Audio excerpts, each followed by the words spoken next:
பவி integrate form கனிவரை அன்போடு வரவேற்கிறேங்க. இன்றைக்கி நம்ம சேல்ஸ் போஸ்ட்டில் நம்ம பார்க்குறது தலச்சேரி கெடா குட்டிகள் இருக்குங்க. டோட்டலாக பார்த்திங்கன்னா இதில் 6 குட்டி இருக்குது. 6ல் 4 குட்டி வந்து தெளிவான கெடா குட்டிங்க, ஒரு குட்டி வந்து அள்ளிக்குட்டி இருக்குங்க. இது அனைத்துமே பார்த்திங்கன்னா சேல்ஸுக்கு இருக்குது நம்ம நண்பர்கிட்ட. இது வந்து ஈரோட்டுக்கு அருகாமையில் இருக்குதுங்க. மொத்தமாக பார்த்திங்கன்னா 10 குட்டி எடுத்தேங்க. 10ல் நான் சோஜத்தில் ஒரு மேல் ஃபீமேல், அது இல்லாத ஒரு 2 சோஜத் தலச்சேரி கிராசிங்கில் ஒரு 4 வச்சுக்கிட்டு நம்ம நண்பருக்கு வந்து ஒரு 6 குட்டி கொடுத்துட்டேங்க. இதெல்லாமே பார்த்திங்கன்னா தெளிவாக இருக்குது. பார்த்திங்கன்னா தெரியும், நல்லா வளர்ப்புக்கு வந்து சூப்பரான கிடைங்க. ப்ரீடிங்க்கு வந்து நல்லாயிருக்கும். இதில் ஒவ்வொரு குட்டியும் பார்த்திங்கன்னா நார்மலாக 25லேருந்து 28 கிலோவுக்கு வந்து உள்ளே வந்ததுங்க. இது வந்து நம்மளுக்காக நாம் நிறுத்திக்கிட்ட ஒரு தலச்சேரி ஆடுங்க. அது ஒரு ஃபீமேல் கிட்டோடு இருக்குது. அது தவிர ஒரு சோஜத்தில் ஒரு பேர் இருக்குது. அப்புறம் 2 குட்டி பார்த்திங்கன்னா தலச்சேரி சோஜத்துக்கு பிறந்த 2 ஃபீமேல் கிட்ட இருக்குதுங்க.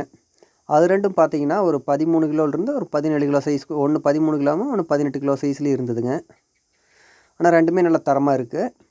இப்போ இதெல்லாமே வந்து நம்மகிட்ட சேல்ஸுக்கு இருக்குங்க. அந்த கிடா குட்டிகள்லாம் பார்த்திங்கன்னா ஈரோட்டுக்கு அருகாமையில் நம்ம நண்பர்கிட்ட சேல்ஸுக்கு இருக்குது. இது நீங்கள் எதை வேணாலும் வாங்கிக்கலாம். இப்போ நம்மகிட்ட இருக்கிற குட்டி நம்ம பார்க்கலாங்க. இப்போ இருக்கிற ஒவ்வொன்றையும் வந்து தனியாக எடுத்து பார்க்கலாம். இது வந்து சோஜத் ஃபீமேல் கிட்டுங்க. இது வந்து அந்த சோஜத் மேல் கிட்டுங்க. அது இப்போ அந்த ஃபீமேல் கிட்ட பார்க்கலாங்க. ஃபீமேல் கிட் பார்த்திங்கன்னா நல்ல கழுத்து ஓட்டம் நல்லா இருக்குது, நல்ல லென்த்துங்க, சைனிங் நல்லா இருக்குது. அப்ராக்சிமேட்டாக ஒரு 20லேருந்து 25 கிலோவுக்கு உள்ளே வருங்க. 22 கிலோ 23 கிலோ வரும் அப்ராக்சிமேட்டாக. பார்த்திங்கன்னா தெரியும், நல்ல ஆக்டிவாக இருக்குது, ரொம்ப ஸ்பீடுங்க குட்டி. பார்த்திங்கன்னா பஞ்ச் ஃபேஸில் வந்துருக்கு, வால் சுழியெல்லாம் எதுவும் கிடையாதுங்க. இது வந்து மேலுங்க. மேலுக்கு பார்த்திங்கன்னா தலையில் மட்டும் லைட் பேட்ச் இருக்குதுங்க. இதுவும் பார்த்திங்கன்னா கழுத்து நல்லா நீளம், தாடைக்கட்டியெல்லாம் பார்த்திங்கன்னா நல்லா சதை தொங்கி இருக்குது. பார்த்திங்கன்னாவே தெரியுங்க. பார்த்திங்கன்னா ஒரு 3.5 மாதம் டு 4 மாதத்து குட்டி இருக்குங்க. எல்லாமே 4 மீறி போனால் 4 மாதம் 10 நாள் அவ்வளோதான் இருக்குங்க. அதுக்கு மேலே இருக்குது, 4 மாதம் தான் இருக்கும், அதுக்கு மேலே இருக்கிறதுக்கு வாய்ப்பு இல்லை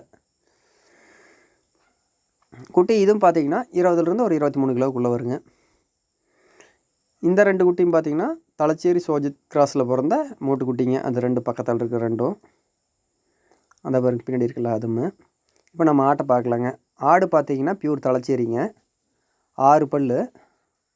இது ஒரு ஃபீமேல் கிட்டோடு இருக்குங்க. அந்த போது பார்த்திங்களா உள்ள சந்துக்குள்ளே அந்த சின்ன குட்டி இருக்குல்ல, தனியாக பார்க்கல இருங்க. இந்த போது பார்த்திங்களா அந்த ஒரு குட்டி இருக்குங்க. அப்ராக்சிமேட்டாக ஒரு 40 டு 45 நாள் இருக்குங்க அந்த குட்டிக்கு. நல்லா இருக்குது, சைஸில் நல்லா இருக்குது. ஆடு வந்து பால் வந்து நல்லா இருக்குங்க. இப்போ இதெல்லாம் வந்து நம்மகிட்ட சேல்ஸுக்கு இருக்குது. விருப்பம் இருக்கிற நண்பர்கள் வந்து என் நம்பர் கான்டெக்ட் பண்ணலாங்க. ரொம்ப நன்றிங்க.